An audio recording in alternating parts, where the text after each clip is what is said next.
Hello friends, मैं दीपक कुमार मिश्रा आप सभी का बहुत-बहुत स्वागत करता हूं अपने यूट्यूब चैनल, फेसबुक पर। आज हम लोग पढ़ने वाले हैं संविधान का ही बहुत ही इम्पोर्टेंट टॉपिक है। ये भी संविधान का ही टॉपिक है, बहुत ही इम्पोर्टेंट टॉपिक है।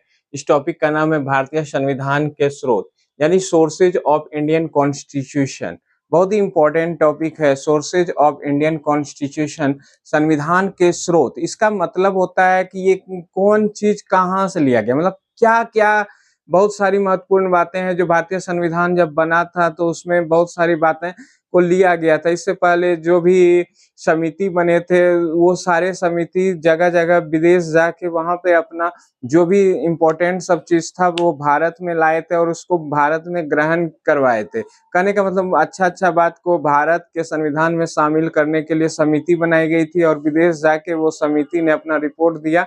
ये बात विदेश का शामिल होना चाहिए, तो ये सारे बातों को शामिल किया गया। उसी को बोलते हैं स्रोत, यानी कहाँ से क्या स्रोत बनाया गया, कहाँ से क्या लिया गया, उसको हम लोग भारतीय संविधान में शामिल किए। 395 अनुच्छेद में से उसको शामिल किए। बहुत ही इम्पोर्टेंट टॉपिक है और 395 अनुच्छेद में से जो इम्पोर्टेंट है, तो सबसे ज्यादा अगर पूछे क्वेश्चन कि भारतीय संविधान को किसने प्रभावित किया, बहुत बार एग्जाम में आ चुका है, बीएड में आ चुका, बीपीएससी में आ चुका, टीचर में आ चुका है, बिहार दरोगा में आ चुका है, एसएससी, रेलवे, सभी जगह ये क्वेश्चन उठता है और उठते रहेगा, हमेशा उठते रहेगा कि भारतीय संविधान को सबसे ज्यादा प्रभावित किसने किया है। तो भारतीय संविधान को सबसे ज्यादा प्रभावित भारतीय शासन अधिनियम 1935 ने किया था। क्लियर है। उसमें क्या हुआ था, ये 250 अनुच्छेद, उसमें 250 अनुच्छेद डायरेक्ट या इनडायरेक्ट भारतीय संविधान के 395 अनुच्छेद में से शामिल किए गए थे। 250 यानी कि 250 आर्टिकल इसमें शामिल किए गए हैं, प्रत्यक्ष रूप से या परोक्ष रूप से इसमें शामिल किए गए थे। बहुत ही इंपॉर्टेंट टॉपिक है। अब देखते हैं, वही हम लोग देखने वाले हैं कि कौन क्या-क्या कहाँ से लिया गया था, स्रोत कहाँ से क्या स्रोत लगाया गया था, देखते हैं। संविधान सभा के द्वारा तैयार किए गए, वही जो अभी हम बोले, संविधान सभा के द्वारा तैयार किए गए भारतीय संविधान को संविधान सभा के अध्यक्ष कौन, डॉक्टर राजेंद्र प्रसाद के द्वारा 26 नवंबर 1949 ईस्वी को अंगीकृत या स्वीकृत किया गया। कहने का मतलब है भारतीय संविधान को कब अंगीकृत और स्वीकृत किया गया, 26 नवंबर 1949 ईस्वी को ये अंगीकृत या स्वीकार कर लिया गया। लेकिन इसे लागू कब किया गया, 26 जनवरी 1950। कब लागू किया गया, 26 जनवरी 1950। बहुत ही इंपॉर्टेंट है, ये क्वेश्चन बराबर एग्जाम में उठता है। अंगीकृत या स्वीकृत कब किया गया, वो बोलेगा तो बोलिएगा आंसर इसका 26 नवंबर 1949 ईस्वी को। लेकिन इसको स्वीकार कब किया गया, बहुत इंपॉर्टेंट है। मतलब स्वीकार तो 26 नवंबर 1949 को किया गया और इसी डेट में हम लोग संविधान दिवस मनाते हैं। क्लियर है। भारत में संविधान दिवस कब मनाते हैं, 26 नवंबर को, क्योंकि इसी दिन इसको स्वीकार किया गया था।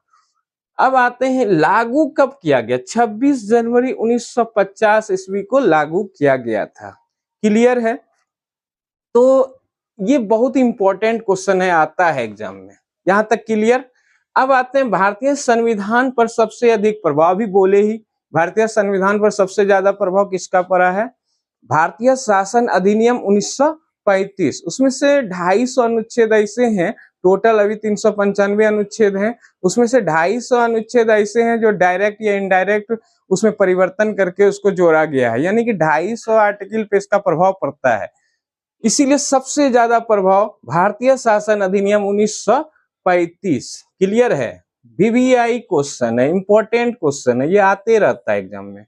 अब आते हैं नेक्स्ट, इनके अलावा भी विभिन्न देशों से, मतलब इनसे 250 अनुच्छेद तो लिया ही गया डायरेक्ट या इनडायरेक्ट, लेकिन इनके अलावा विभिन्न देशों से भी अनुच्छेद में शामिल किए गए, इनके स्रोत जो हैं विभिन्न देशों से लिए गए।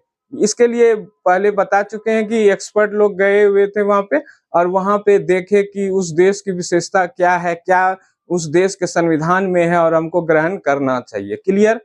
अब आते हैं, वही बात है जो इस प्रकार है, कहां से क्या लिया गया, इंपॉर्टेंट है। सबसे पहले आते हैं ब्रिटेन से क्या लिया गया।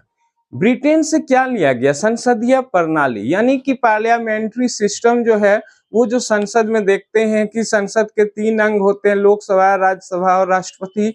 ये सब जो है कहाँ से लिया गया? ब्रिटेन में ये सिस्टम चलता है, संसदीय प्रणाली वाला। क्लियर है?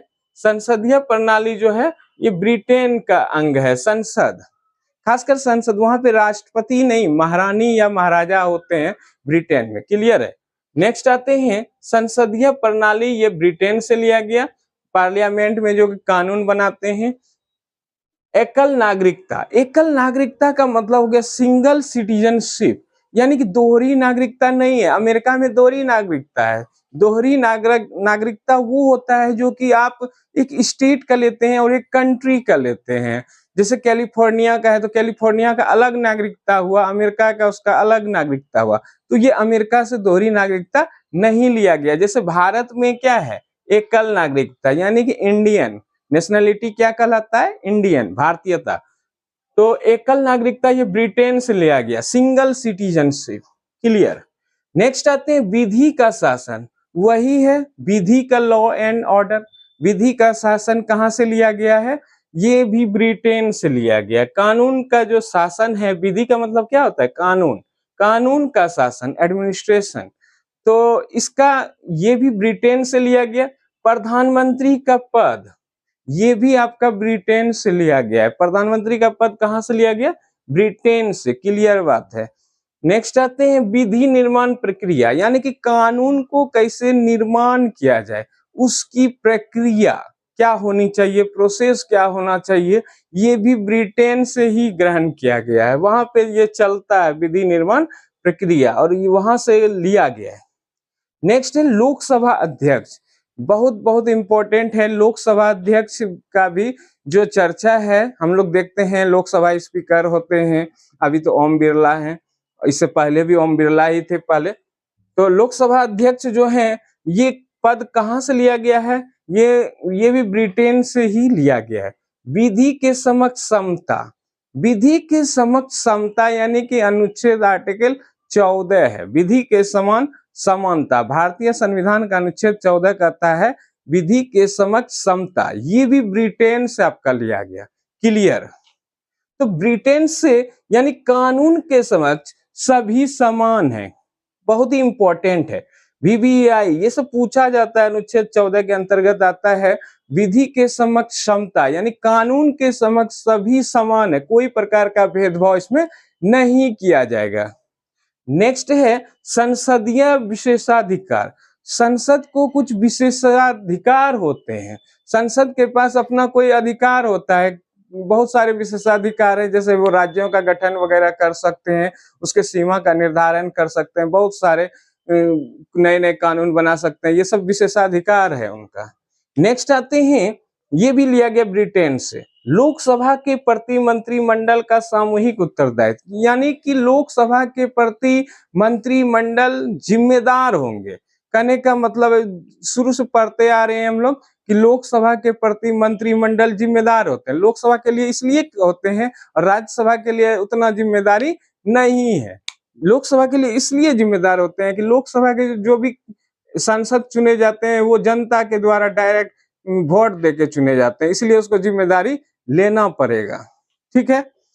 ये सब ब्रिटेन से लिया गया। फिर से एक बार बोल देते हैं, संसदीय प्रणाली, एकल नागरिकता, विधि का शासन, प्रधानमंत्री का पद, विधि निर्माण प्रक्रिया, लोकसभा अध्यक्ष, विधि के समक्ष समता, संसदीय विशेषाधिकार, लोकसभा के प्रति मंत्रिमंडल का सामूहिक उत्तरदायित्व, ये सारे जो है ब्रिटेन से ग्रहण किए गए थे। ठीक है? नेक्स्ट आते हैं अमेरिका से क्या लिया गया है। अब हम लोग देखते हैं कि अमेरिका से क्या क्या लिया गया। अमेरिका से भी लिया गया लिखित संविधान। लिखित संविधान की जो चर्चा है वो अमेरिका में है, और विश्व का पहला लिखित संविधान अमेरिका में बना था। इसको क्लियर हम लोग देखते हैं 1789 ईस्वी में, जब ये फ्रांसीसी क्रांति हो रहे थे, उसी टाइम अमेरिका में जो है लिखित संविधान बना। विश्व का पहला लिखित संविधान कहाँ पे है? अमेरिका में है। क्लियर है? लिखित यानी कि लिखा हुआ, जबकि ब्रिटेन में लिखित संविधान नहीं है, वहां पे लिखित संविधान नहीं होता, परंपरा के अनुसार संविधान चलता है, मौखिक संविधान चलता है। क्लियर है? नेक्स्ट आते हैं मौलिक अधिकार, फंडामेंटल राइट्स। नेक्स्ट आते हैं मौलिक अधिकार। जनता को कुछ मौलिक अधिकार भी दिए गए हैं और ये सभी जो है अमेरिका में ये चलता है, फंडामेंटल राइट्स, उसको जनता को क्या होगा, इसीलिए अगर मौलिक अधिकार का हनन होता है तो सुप्रीम कोर्ट या फिर हाई कोर्ट रिट जारी करती है, नोटिस एक प्रकार का जारी करती है संबंधित अधिकारियों को या फिर न्यायालय को। ये जनता के अधिकार से संबंधित है, इनको अधिकार, जनता को अधिकार दिए गए हैं और अधिकार का जब कोई हनन करता है तो जनता सीधे सुप्रीम कोर्ट अनुच्छेद 32 के अनुसार और हाई कोर्ट 226 के अनुसार जा सकते हैं। क्लियर। नेक्स्ट आते हैं सर्वोच्च न्यायालय। सर्वोच्च न्यायालय का भी गठन किससे है?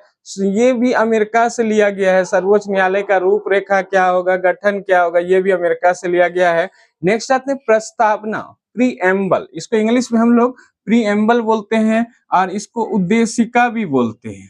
ठीक है, उद्देशिका भी कहा जाता है। ये भी अमेरिका से लिया गया, यानी कि प्रस्तावना की भाषा नहीं, क्लियर है, प्रस्तावना का विचार ये अमेरिका से लिया गया, जबकि प्रस्तावना की भाषा आगे हम लोग देखेंगे वो ऑस्ट्रेलिया से लिया जाएगा। दोनों क्लियर है। प्रस्तावना अगर सिर्फ दिया है तो अमेरिका से, यानी कि प्रस्तावना का जो विचार है, थाउट है, वो अमेरिका से लिया गया, या उद्देशिका का विचार अमेरिका से लिया गया, लेकिन इसकी भाषा क्या होगी, अंदर में इसका लैंग्वेज क्या होगा, वो ऑस्ट्रेलिया से लिया गया है। सारा क्लियर है। नेक्स्ट आते हैं संविधान की सर्वोच्चता।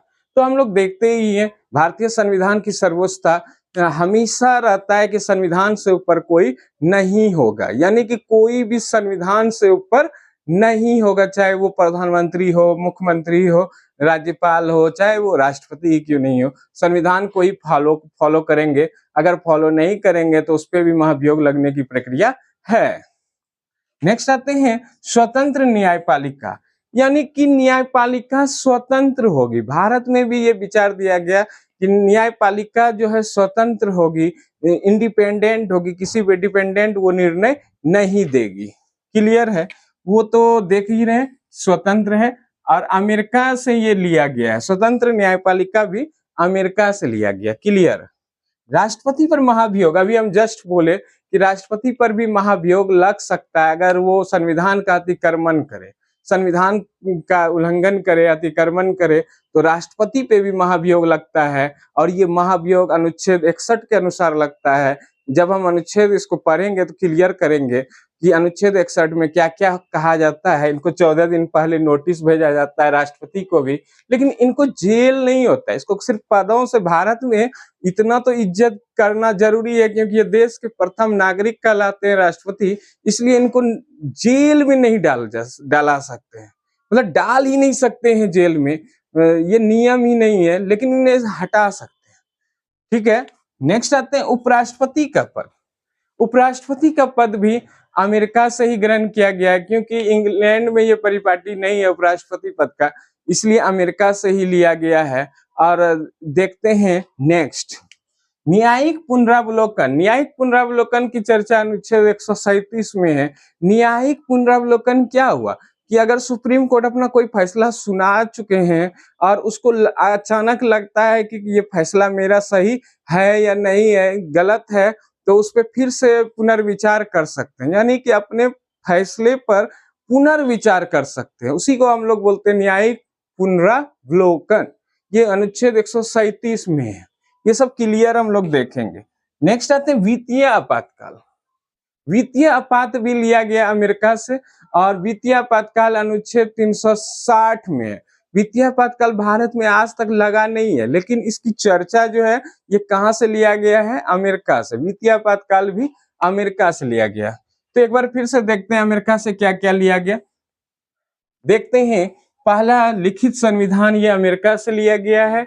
दूसरा है मौलिक अधिकार, ये भी अमेरिका से लिया गया। सर्वोच्च न्यायालय अमेरिका से। राष्ट्रपति प्रस्तावना भी अमेरिका से लिया गया। उद्देशिका जिसको बोलते हैं ये भी अमेरिका से लिया गया है। संविधान की सर्वोच्चता, यानी संविधान सर्वोच्च होगा, कोई भी कंडीशन में संविधान की सर्वोच्चता बनी रहेगी, ये भी अमेरिका से लिया गया है। स्वतंत्र न्यायपालिका, यानी कि न्यायपालिका स्वतंत्र होगी तभी तो स्वतंत्र फैसला देगी, ये भी अमेरिका से भारत में ग्रहण किया गया है। राष्ट्रपति पर महाभियोग की प्रक्रिया, यानी कि अनुच्छेद 61 का प्रयोग भी जो किया जाता है वो भी अमेरिका से ही ग्रहण किया गया है। बिल्कुल सही। नेक्स्ट है उपराष्ट्रपति का पद। उपराष्ट्रपति का पद जो है अमेरिका से लिया गया, वहां भी उपराष्ट्रपति होते हैं और यहाँ भी होते हैं। न्यायिक पुनरावलोकन। न्यायिक पुनरावलोकन यानी कि अपने किए गए फैसले को फिर से पुनर्विचार करने की प्रक्रिया जो है ये भी अमेरिका से लिया गया है। और वित्तीय आपात जो है अनुच्छेद 360 जो बोल चुके हैं, वो वित्तीय आपातकाल होता है आर्थिक संकट, आर्थिक स्थिति सही ना होने पर ये हम इमरजेंसी वित्तीय फाइनेंशियल इमरजेंसी लगा सकते हैं। तो ये क्लियर हुआ अमेरिका से क्या क्या लिया गया है। अब नेक्स्ट हम लोग देखते हैं रूस के संविधान से क्या क्या लिया गया। तो बहुत ही इंपॉर्टेंट है, इसको पूर्व सोवियत संघ का ही ये रूस एक हिस्सा था और रूस के संविधान से क्या क्या लिया गया था, ये पूर्व सोवियत संघ के ही का ही एक अंग था, बड़ा पार्ट था रूस। और यहाँ से क्या क्या लिया गया इसको हम लोग देखते हैं। मौलिक कर्तव्य फंडामेंटल ड्यूटीज यहाँ से ही लिया गया था, यानी कि 1976 ईस्वी में जब इसको स्वर्ण सिंह कमेटी आया, इंदिरा गांधी के सरकार आई आपातकाल के बाद, तो इन्हें लागू किया गया, मौलिक कर्तव्य को लागू किया गया और मौलिक कर्तव्य 1976 ईस्वी में इसे शामिल किया गया था। क्लियर है। 42वां संविधान संशोधन के द्वारा इसमें बहुत सारे जनता को कर्तव्य भी दिए गए। कहा गया कि मौलिक अधिकार तो है ही जनता के पास, उसके साथ साथ कर्तव्य भी होना चाहिए, क्योंकि इमरजेंसी के दौरान बहुत सारे सरकारी सामानों को जलाया गया था। इसीलिए जनता के कुछ मौलिक दायित्व होना चाहिए, कर्तव्य होना चाहिए कि क्या क्या नहीं करना चाहिए, ये सब क्लियर किया गया। अब आते हैं नेक्स्ट समाजवाद। समाजवाद इसमें रूस से ही लिया गया है। भारत के संविधान में जो समाजवाद वर्ड है ये रूस से ही लिया गया है। क्लियर है। रूस के संविधान से लिया गया समाजवाद। इसके अलावा सामाजिक, आर्थिक, राजनीतिक न्याय जो हम लोग बोलते हैं, सामाजिक, आर्थिक और राजनीतिक, यानी कि तीनों प्रकार की जो जस्टिस है, न्याय है, वो भी रूस से ही लिया गया। मतलब कहने का मतलब है भारतीय अर्थव्यवस्था या फिर पॉलिटिकल रूप से अगर संभालना है तो सामाजिक रूप से मजबूत होना पड़ेगा, आर्थिक मजबूती आना चाहिए और राजनीतिक रूप से न्याय मिलनी चाहिए। यानी कि तीनों जगह पे इसका लिया गया है और ये रूस में इस तरह की बातें चलता है। ठीक है, उस पर विशेष जोर दिया जाता है। अब नेक्स्ट है पंचवर्षीय योजना।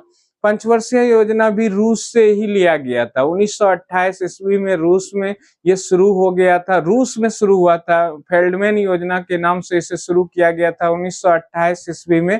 जबकि भारत में इसे जो शुरू किया गया था, योजना आयोग का गठन करके 1950 ईस्वी में योजना आयोग का गठन होता है और उन्हीं का दायित्व था 5 सालों के लिए योजना को बनाना, यानी कि पंचवर्षीय योजना को चालू करना योजना आयोग का ही काम था। अभी वही काम नीति आयोग कर रहे हैं, लेकिन उसका जो है टाइमिंग अलग है, ईयर अलग है, 5 साल का नहीं है। तो ये सब जो है एक तरह का थिंक टैंक वाला काम था, योजना बनाना, 5 साल में क्या क्या करना है इसके बारे में बताना था। ये सभी जो है रूस से लिया गया था। वहां पे इसे फेल्डमैन योजना के नाम से पुकारा जाता था। नेक्स्ट आते हैं कनाडा के संविधान से क्या क्या लिया गया है।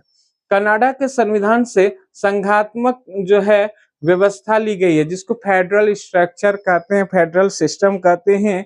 संघात्मक मतलब फेडरल स्ट्रक्चर का मतलब हुआ कि संघ का अलग रहेगा और राज्य का अलग सिस्टम है शासन करने की या कोई भी व्यवस्था करने की। दोनों को जो है अलग अलग है, दोनों में दोनों को दखल नहीं देना है। वो अपना काम करेगा और राज्य अपना काम करेगा, केंद्र अपना काम करेगा। ये दखल देने वाली बात नहीं है। ये संघात्मक व्यवस्था दी गई है कनाडा से। अवशिष्ट शक्तियां जो है वह शक्ति है जो तीनों सूची, संघ सूची, राज्य सूची या फिर समवर्ती सूची में नहीं आते हैं, वैसे विषय अवशिष्ट सूची के अंतर्गत आते हैं और ये भी कनाडा से लिया गया है। नेक्स्ट आते हैं राज्यपाल का पद। ये भी कनाडा से लिया गया है। बहुत ही जबरदस्त टॉपिक है राज्यपाल का पद। ये पद भी कनाडा के संविधान से ग्रहण किया गया है, वहां पे ये राज्यपाल का पद था। नेक्स्ट आते हैं जीएसटी का स्वरूप। जीएसटी तो वैसे बोला जाता है कि फ्रांस में सबसे पहले शुरू हुआ था 1954 ईस्वी में। क्लियर सी बात है, फ्रांस में गुड्स एंड सर्विसेज टैक्स यानी कि वस्तु एवं सेवा कर इसको बोलते हैं हिंदी में। और जीएसटी की शुरुआत 1954 ईस्वी में फ्रांस में किया गया था, लेकिन भारत में ये जो लिया गया है वो कनाडा से। कहाँ से लिया गया है? इसका जो स्वरूप कैसा होगा, स्ट्रक्चर कैसा होगा टैक्स का, ये कनाडा से लिया गया है। क्लियर है? तो नेक्स्ट आते हैं जापान के संविधान से। जापान के संविधान से एक ही चीज इंपॉर्टेंट चीज लिया गया है, विधि द्वारा स्थापित प्रक्रिया। कहने का मतलब जो संसद में कानून बन गया है, विधि बन गया, लॉ बन गया है, जो नया नया कानून बनाते हैं उसको प्रक्रिया क्या है, उसको स्थापित करने की प्रक्रिया क्या है? वो इंग्लैंड से था विधि निर्माण प्रक्रिया, मतलब कानून को निर्माण करने की प्रक्रिया क्या होगी। लेकिन यहाँ है विधि द्वारा स्थापित प्रक्रिया क्या होगी, मतलब जो कानून बन गया है उसको हम लोग कैसे स्थापित करेंगे, उसका प्रोसेस है। क्लियर है? थोड़ा सा एग्जाम में गड़बड़ाएगा। कहने का मतलब है क्वेश्चन अगर आ गया विधि निर्माण प्रक्रिया या विधि द्वारा स्थापित प्रक्रिया, दोनों में डाउट होता है, लड़का लोग को डाउट होगा कि क्या आंसर होना चाहिए। तो क्लियर बात है, जब विधि का निर्माण होगा तो वो इंग्लैंड से, और विधि द्वारा जो स्थापित किया गया प्रोसेस है, मतलब स्थापित कर दिया गया, उसको प्रक्रिया कैसे है उसको चलाना है, ये जापान से। क्लियर? नेक्स्ट आते हैं ऑस्ट्रेलिया के संविधान से क्या क्या लिया गया। बहुत ही इंपॉर्टेंट चीज लिया गया है, समवर्ती सूची। बराबर एग्जाम में आता है समवर्ती सूची। समवर्ती सूची वह सूची है जिसमें केंद्र और राज्य दोनों का चलता है, लेकिन जब केंद्र दोनों अपना अपना कानून बनाएगी, लेकिन अगर केंद्र का राज्य का कानून को केंद्र नहीं मानता है तो वो केंद्र का ही कानून चलेगा, यानी कि केंद्र सरकार का फैसला ही सबसे मेन होगा। नेक्स्ट आते हैं प्रस्तावना की भाषा। तो प्रस्तावना की भाषा वहां पे था, प्रस्तावना का विचार कहाँ से लिया गया, उद्देशिका का विचार कहाँ से लिया गया, तो वो अमेरिका से था। लेकिन यहाँ है प्रस्तावना की भाषा क्या होगी, मतलब उसमें क्या क्या लैंग्वेज को रखा जाएगा, वो भाषा लिया गया है ऑस्ट्रेलिया से। क्लियर? केंद्र राज्य संबंध यानी शक्तियों का विभाजन है, केंद्र और राज्य के बीच में संबंध को स्थापित करने के लिए संघ सूची, राज्य सूची, ये सब जो आते हैं, संघ सूची, राज्य सूची और समवर्ती सूची, ये सब ऑस्ट्रेलिया का ही विशेष रूप से वहां से ग्रहण किया गया है। कैसा इसका कोऑर्डिनेशन कैसा होगा केंद्र और राज्य के बीच में, ये सब ऑस्ट्रेलिया से ही ग्रहण किया गया। नेक्स्ट आते हैं फ्रांस के संविधान से। तो फ्रांस के संविधान से गणतंत्र वाली व्यवस्था है।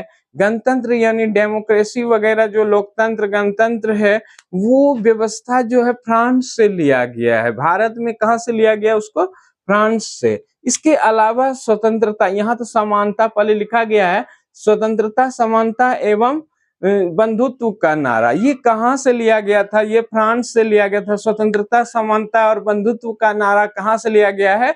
फ्रांस से लिया गया। इसके 1789 ईस्वी में फ्रांस में क्रांति हुई थी, जिसको हम लोग फ्रांसीसी क्रांति कहते हैं, और ये उसी में ये नारा दिया गया था, स्वतंत्रता, समानता और बंधुत्व का नारा। क्लियर है? और वहीं से भारत में ये ग्रहण किया गया है फ्रांस से। क्लियर? नेक्स्ट आते हैं दक्षिण अफ्रीका के संविधान से क्या ग्रहण किया गया है? संविधान संशोधन की प्रक्रिया। ये तो हम लोग पहले भी क्लास में पढ़ चुके हैं। संविधान में जो भी संशोधन होता है, जो भी काट छांट होगा या कोई भी चीज नया डाला जाएगा या पुराने बातों को हटाया जाएगा संविधान से, तो ये सभी जो प्रक्रिया जो है दक्षिण अफ्रीका से ग्रहण किया गया है, वहां के संविधान से ये ग्रहण किया गया है। अब आते हैं आयरलैंड के संविधान से क्या क्या लिया गया है। इंपॉर्टेंट है, बहुत सारा एग्जाम में बहुत सारा ये टॉपिक ही बहुत ही ज्यादा इंपॉर्टेंट है, उसको पढ़ना पड़ेगा। एकदम क्लियर कॉन्सेप्ट के साथ हम लोग पढ़ रहे हैं, और उसको आप लोग ध्यान से पढ़िए, इधर उधर नहीं ध्यान देना है, यहाँ ही ध्यान देना है। पढ़ाई यहीं से सक्सेस मिलेगा, इधर उधर देखने से सक्सेस नहीं मिलेगा। क्लियर है? नेक्स्ट आते हैं आयरलैंड के संविधान से क्या लिया गया है? राज्य के नीति निर्देशक तत्व। राज्य के नीति निर्देशक तत्व की चर्चा भाग 4 में है, तो ये भाग 4 में ही ये राज्य के नीति निर्देशक तत्व हैं, और ये लिया गया, ये गांधी जी के सपनों वाला भाग कहा जाता है। गांधी जी के सपनों वाला भाग इसको कहा जाता है, और ये यहीं से लिया गया है। राज्य हम लोग देखते हैं आयरलैंड के संविधान से क्या लिया गया है? तो आयरलैंड के संविधान से राज्य के नीति निर्देशक तत्व लिए गए हैं, बहुत ही इंपॉर्टेंट है, इसका हम लोग चर्चा कर चुके हैं। राष्ट्रपति के निर्वाचन की पद्धति, राज्य के नीति निर्देशक तत्व की चर्चा हम लोग कर चुके हैं। इसमें हम लोग देखें कि भाग 4 में इसकी चर्चा है और ये गांधी जी के सपनों वाला भाग है। गांधी जी जो सपना देखे थे वो सारे चीज को, जैसे ग्राम पंचायत, लघु कुटीर, मजदूर, इस सब के कृषि से संबंधित, ये सारे दुर्बल वर्गों के शिक्षा से संबंधित है, छात्र छात्राओं के शिक्षा से संबंधित, ये सारी चर्चा हम लोग इसमें देखेंगे। राज्य के नीति निर्देशक तत्व, तो राज्य के नीति निर्देशक तत्व में ये कोई कड़ाई से पालन करना है ये कोई नहीं है। अगर सरकार की शक्ति होगी, उसका सोच होगा तो वो ये सब सारे कार्यों को करेंगे। क्लियर है। नेक्स्ट आते हैं राष्ट्रपति के निर्वाचन की पद्धति, यानी कि राष्ट्रपति का जो निर्वाचन होता है वो किस पद्धति पे होता है? तो एकल संक्रमणीय पद्धति पे होता है। उसमें एमपी विधायक सब मिल के राष्ट्रपति को चुनते हैं, उसके वोटों की कीमत होती है और उनके अनुसार ही राष्ट्रपति का चयन होता है। बहुत इंपॉर्टेंट क्वेश्चन है। नेक्स्ट आते हैं राज्यसभा के सदस्यों का मनोनयन। राज्यसभा के सदस्यों का मनोनयन होता है, जानते हैं हम लोग। राज्यसभा के सदस्यों का मनोनयन होता है, 12 सदस्यों को इसमें मनोनीत किया जाता है, राष्ट्रपति के द्वारा मनोनीत किया जाता है, जिसकी चर्चा अनुच्छेद 80 में भी है। और राज्यसभा के सदस्यों को 12 सदस्य को मनोनीत करते हैं। क्लियर सी बात है। अब नेक्स्ट आते हैं जर्मनी के संविधान से क्या लिया गया? जर्मनी के संविधान से क्या लिया गया? तो जर्मनी के संविधान से आपात उपबंध लिया गया, यानी कि इमरजेंसी वाली बात जो है, आपातकाल जो है वो जर्मनी के वाइमर संविधान से लिया गया। हम लोग जानते हैं जर्मनी के वाइमर संविधान से इसे लिया गया था और इसमें आपातकाल के दौरान जो होता है मूल अधिकारों का स्थगन होता है, उसको रोक दिया जाता है। बहुत ही इंपॉर्टेंट टॉपिक है। जर्मनी से आपातकाल लिया गया, लेकिन वित्तीय आपातकाल हम पढ़ चुके हैं, वो अमेरिका के संविधान से लिया गया है। तो ये सारा कॉन्सेप्ट हम लोग, ये चैप्टर खत्म हो गया है, लेकिन एक बार फिर से हम लोग देख लेते हैं, फिर से इसको रिवीजन कर लेते हैं। रूस के संविधान से क्या लिया गया? मौलिक कर्तव्य, समाजवाद, सामाजिक, आर्थिक, राजनीतिक न्याय, पंचवर्षीय योजना। क्लियर है। कनाडा के संविधान से संघात्मक व्यवस्था, अवशिष्ट शक्तियां, राज्यपाल का पद, जीएसटी का स्वरूप। जापान के संविधान से विधि द्वारा स्थापित प्रक्रिया को लिया गया। क्लियर। नेक्स्ट है ऑस्ट्रेलिया के संविधान से समवर्ती सूची, बहुत इंपॉर्टेंट है। प्रस्तावना की भाषा, वहां फिर क्लियर कर रहे हैं, प्रस्तावना वहां था लेकिन यहाँ पे उसकी भाषा क्या होगी उसका चर्चा है। केंद्र राज्य संबंध, शक्तियों का विभाजन, वही सूची जो होता है, संघ सूची, राज्य सूची, ये सब के चर्चा है इसमें। फ्रांस के संविधान से क्या लिया गया? गणतंत्रीय व्यवस्था या गणतंत्र व्यवस्था लिया गया है। डेमोक्रेसी किस ढंग से चलेगा उसकी व्यवस्था इसमें लिया गया है। समानता, स्वतंत्रता एवं बंधुत्व का नारा भी वहीं से लिया गया।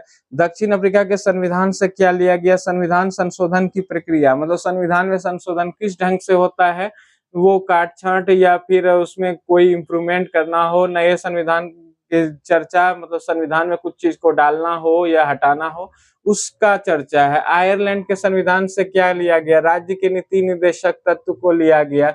राष्ट्रपति के निर्वाचन की पद्धति, यानी कि राष्ट्रपति के निर्वाचन की रीति भी बोल सकते हैं, किस ढंग से होंगे? तो एकल संक्रमणीय पद्धति होता है, उसमें एमपी एमएलए का अपना अपना वोट होता है, वैल्यू होता है, जिसके तहत हम लोग राष्ट्रपति का चुनाव करते हैं। राज्यसभा के सदस्यों का मनोनयन भी यहीं से लिया गया।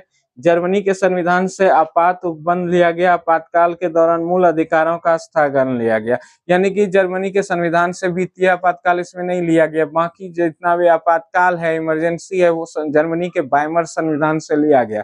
तो ये बहुत ही इंपॉर्टेंट टॉपिक था आज जो कि हम लोग पढ़े। बहुत ही इंपॉर्टेंट टॉपिक संविधान, भारतीय संविधान के स्रोत है। नेक्स्ट बार जब हम लोग आएंगे आप लोग से फिर से मिलेंगे, उसमें भी हम बहुत सारा इंपॉर्टेंट चैप्टर को देखेंगे। तब तक आप सभी को सपोर्ट करने के लिए बहुत बहुत धन्यवाद। अब हम लोग मिलते हैं नेक्स्ट वीडियो में। बहुत बहुत धन्यवाद।